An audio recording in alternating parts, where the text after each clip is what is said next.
Alright, quick plan today. Tear into this engine, adjust the valves, replace that nasty cover on it, and button it all up. And that's pretty much one of our last steps before we get this bike all put back together. Let's do it.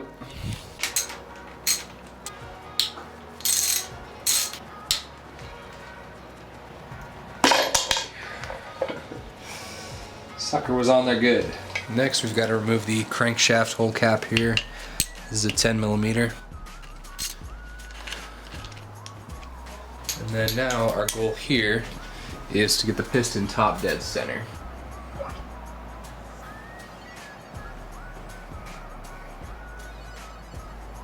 So you can see that little dot right there, right inside there.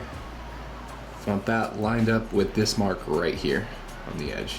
And then just another way to double check yourself here, this also aligns the mark there on the cam gear. So checking valve clearances here. On the intake side, I haven't been able to get anything in there. This is my thinnest gauge here at 0.001. And then also here on the exhaust valves, same thing. So we do have to record what we measure there.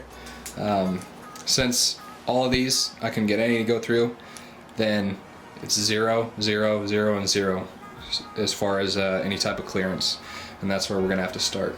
Alright, so our next venture here, we got to remove the cam chain tensioner. There's a few different ways. I figured the best way is just to remove the whole entire thing. And you can just leave that on for now. So our goal here is to loosen up the cam gear bolts, that one and that one. And to do so, need the, I believe, 6mm Allen head there. And then you have to lock up the crankshaft. So back in the crankshaft hole that we had before, just lock up the crank, and then you can remove these. Now, if you got a magnet, I'd suggest you might as well use it, because it's not going to be any fun when you drop these down in the bottom of the engine there. So, got the one out. Whether you're working on the motor on or off the bike, combination of zip ties or a wire, and basically you just need to secure the cam chain, kind of hold it off, and then we can go ahead and remove this second one. So that's out. Then just be careful removing the cam gear off of there.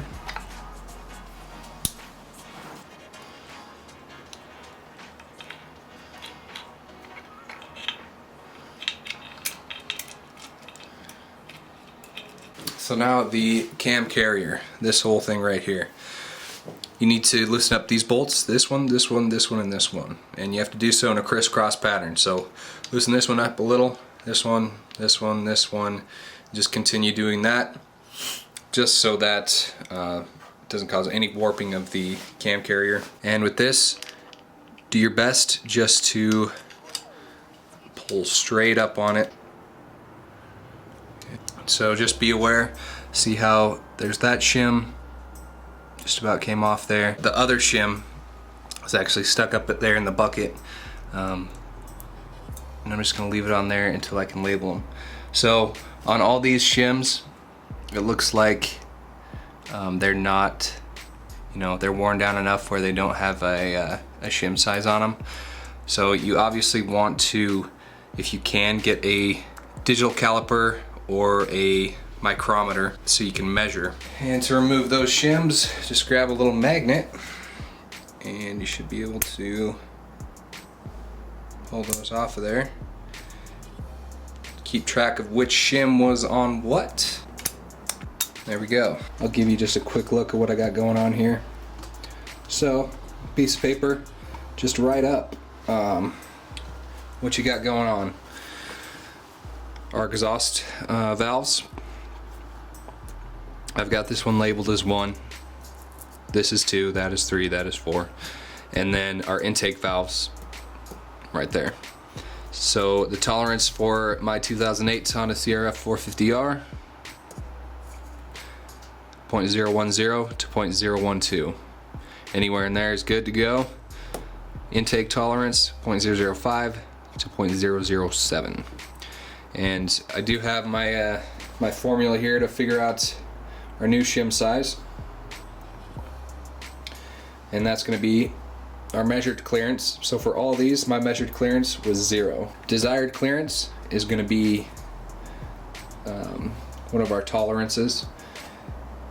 Then we're going to add that to our existing shim size. So I'm going to have to measure those shims with a micrometer, get an accurate reading, and then, you know, after doing that calculation, we'll get our new shim size. We've got our hot cams complete valve shim kit over there, so we should have plenty to choose from. So this hot cams shim kit that I got here actually covers quite a few different models here. Most importantly, 2002 to 2014 Honda Crf450r. So unless I can find a micrometer or a dial caliper, digital caliper, anything similar to that locally, then I'll probably have to come back to this next week sometime so I can order one. I'm gonna go look around quick. If not, see you tomorrow. All right, it's been a little while, but got what I needed. Digital caliper, so we can finish up shimming the valves and go from there. So our first shim. Right there, reading 2.20 millimeters. Just make a note of that. That's a 2.25. That's a 1.68 and 1.73. All right, so this is our number one here. So the new shim equals the measured clearance, which is 0, minus our desired clearance, which is right in here, the 0.01 to 0.012. So we'll go 0.01, and that's plus the existing shim size, which is 2.2. And then our second one is this guy right over here. We've got, once again, our measured clearance 0, minus 0.01 again. That's going to be plus 2.25. Number 3 is this guy right here. The measured clearance, once again, is 0, minus our desired clearance, anywhere in this range, 0.005 to 0.007. We'll go with 0.005. And plus the shim size, 1.68. Number 4. Clearance, once again, 0 minus 0.005 plus our 1.73 shim size. All these equations should give us our new shim size, and we'll be able to just insert those ones in, and we should have a decent amount of clearance. So for our new shims, 2.19, 2.24, 1.675, and 1.725. Now obviously those are fairly close to, you know, our existing shim sizes. So what they make is, you know, in this range, they don't make a 2.19, they make a 2.15 and a 2.2. So we already had the 2.2 in there, okay? We were getting a clearance of 0. So we're gonna go with a 2.15 and see how that measures for clearance. Same with this one. We're not going to do a 2.25, which was already in there. We're going to do a 2.20. In our hot cam shim kit here, first we're going to need a 2.15. That's for our exhaust valve number 1, and then we're going to need a 2.20. That's for our exhaust valve number 2. So for our intake valves, first one we're looking for is something around a 1.675. We got 1.65, 1.7. Let's go with the smaller. And the other one we're looking for a 1.725. All we got is 1.7, 1.75. So 7, we should be set.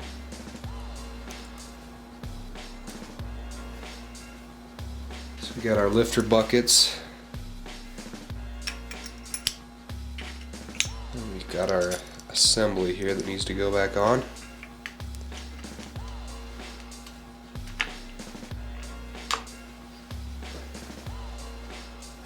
Seated. So we've got our assembly back on and tightened down. Then go ahead and grab your feeler gauges once again. Check every tolerance here. Exhaust valves here are 0.010 to 0.012. So this is my 0.010. It is a pretty snug fit, but gets in there.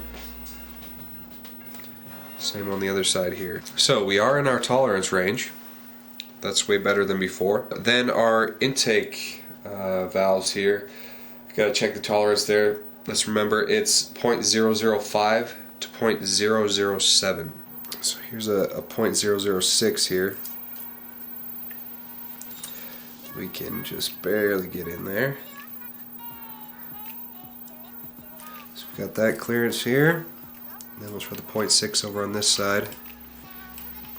And that's good as well. After double checking everything, we're in our tolerance ranges for our intake valves and our exhaust valves. Now it's time to put things back together without dropping anything down in the engine, and make sure you do it right, same way you took it apart. Alright, so reinstalling our cam gear here. We've got this guy all wired up. Go ahead, break that loose.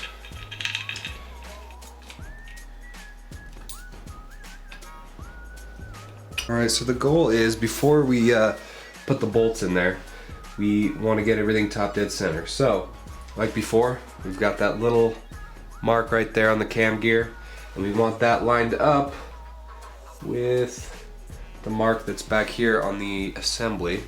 And we're close, but not quite.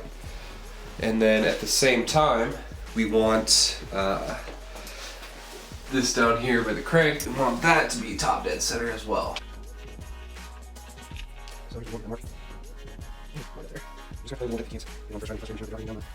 So right there, top dead center up here, and back down below, remember when we checked. Alright, so that's where I messed up a little bit. Those of you that could tell, basically the pin on the auto decompressor, I failed to put that back on the little cam gear lever there. I'll zoom in just to show you what I'm talking about here. So that pin right there, the tip of my finger, is supposed to go in that hole.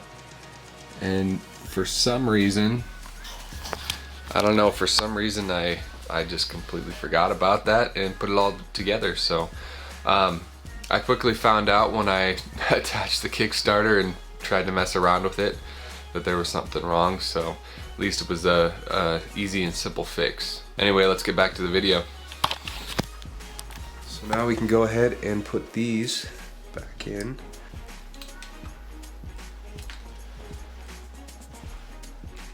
So the next thing, we've got to put our cam chain tensioner back in there.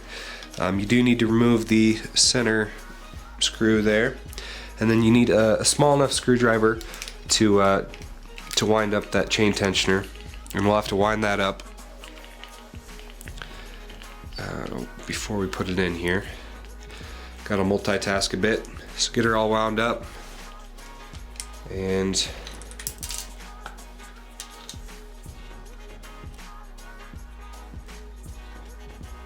just make sure it's operating correctly. You'll see, you know, as soon as you let go, should push in on the chain on this side over here.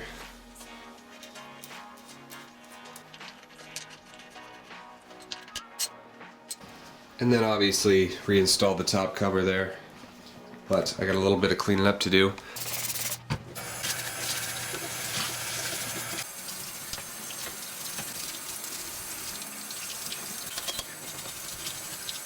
So here's our engine all cleaned up, a little polished up here and there. And now, time to take that guy off.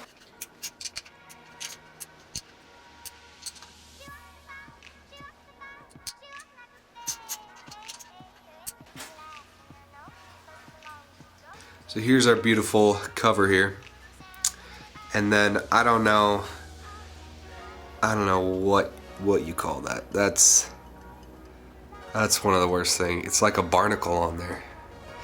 But anyway, this guy obviously took a good shot. Here's the inside. Cracked it right there. So what better way than to, you know, get a nice little barnacle welded on there.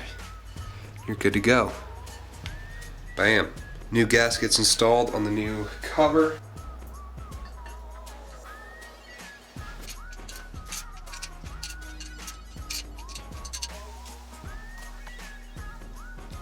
That looks good. Alright, so we finally got it done. Valves have been shimmed, cover's been replaced on there. I'm sure some of you pro mechanics out there might be cringing a little bit because just replaced the shims and didn't dive into replacing the valves at all. That's kind of the case when you get to a point where you got zero clearance on all your valves, and next step is usually valve replacement at a minimum. Basically what it all comes down to is time and money. Replacing those valves is going to be more time, not only waiting for parts to get here but also doing the job, and then also money that we're going to put into it versus potentially get back out of it. Now obviously I'm not keeping this bike for myself, I'm selling it, but that doesn't mean that we can try and trick people into, you know, buying a bike that will potentially have a lot of issues in, you know, less than 5 hours. Everything that I do to the bike, I disclose to the person that I'm selling it to. They can take the chance on it, or they can say, oh, well, I can do that myself. So there's always this fine line you gotta dance around where, is it gonna benefit me by doing the job and also benefit the other person, or is it gonna just benefit the other person and, you know, potentially I'm not going to make any type of money off the bike. So this bike should run just fine with the valves adjusted like that. So like I said, all the information gets disclosed to the buyer, so we're not trying to do sketchy stuff out here and sell off bikes that are going to blow up pretty soon. So that's what I wanted to leave you guys with. Like always, you know, down in the description there's a bunch of links to all the products that I use, and not only used but really like. So if you did see some tool product in this video that you might want to use yourself to do a job yourself, then you could look down in the description real quick. There's a bunch of affiliate links, and then as always Patreon link if you feel like supporting the channel at all in that way. If not, thanks for watching. Not a whole lot left till we start building this thing up. I can't wait. This bike is taking a little bit longer than the last, obviously, you know, since we stripped it down to the frame, but I can't wait to build this bike back up and take it for a rip. So, till next time, we'll see ya.